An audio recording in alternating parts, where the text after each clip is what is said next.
அன்பார்ந்த நேயர்களே, அனைவருக்கும் வணக்கம். நாம் இந்த பதிவில் சாணக்கிய நீதி 2 இல் 13 ஐ பார்க்க இருக்கிறோம். இதில் சாணக்கியர் கோபம், பேராசை, அறிவு, மனநிறைவு ஆகியவற்றைப் பற்றி பேசுகிறார். கோபம் என்பது மரணத்தின் ஆட்சியாளர், பேராசை என்பது நரக நதி, அறிவு என்பது விரும்பியதை வழங்கும் பசு, மனநிறைவு என்பது விண்ணுலகத் தோட்டம். கோபத்தையும் பேராசையையும் தவிர்க்குமாறு சாணக்கியர் மீண்டும் அறிவுறுத்துகிறார். மற்றும் அவர் மனித குலம் அறிவை பின்தொடரவும், பொருள் முதலாவதாய் இல்லாமல் இருக்கவும் தூண்டுகிறார். சாணக்கியர் தனது மாணவர்களை உள்ளேயும் வெளியேயும் சரியாயிருக்க விரும்பினார். நீங்கள் உங்கள் மனதை வென்றால் உலகை வெல்ல முடியும் என்று நம்பினார். கோபம் மற்றும் பேராசை. கோபம் என்பது மரணத்தின் ஆட்சியாளன்.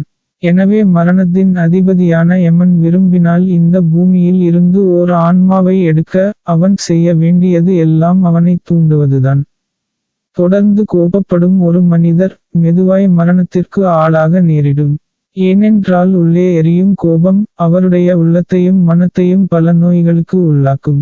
மேலும் சாணக்கியர் பேராசையை நரகத்திலிருந்து வரும் நதியுடன் ஒப்பிடுகிறார். நதி எந்த தடயமும் இன்றி தந்திரமான அடி நீருடன் பாயும். பேராசை அந்த வகையில் ஒரு நதி போன்றது. தடையின்றி கீழே பதுங்கி ஆபத்தோடு பாயும். தன் பேராசையை நிறைவேற்றிக் கொள்ள ஒரு பேராசைக்காரன் தனக்கு கேடான பாதைகளை நோக்கி மெதுவாய் நகர்ந்து சிக்கல் நிறைந்த உலகத்திற்கு செல்கிறான். அறிவு மற்றும் மன நிறைவு. ஒருவர் ஏதேனும் பெற விரும்பினால் அறிவை தொடர வேண்டும். அறிவே செல்வம். கற்ற மனிதர் செல்வத்தை அடைய விரும்பினால் மெய்யறிவை பெறுவதே சிறந்த வழி. அவர்களை காமதேனு போன்று செல்வம் எப்போதும் பின்தொடரும். இறுதியாய் ஒருவர் தன்னிடம் இருப்பதைக் கொண்டு மனநிறைவு அடைய வேண்டும்.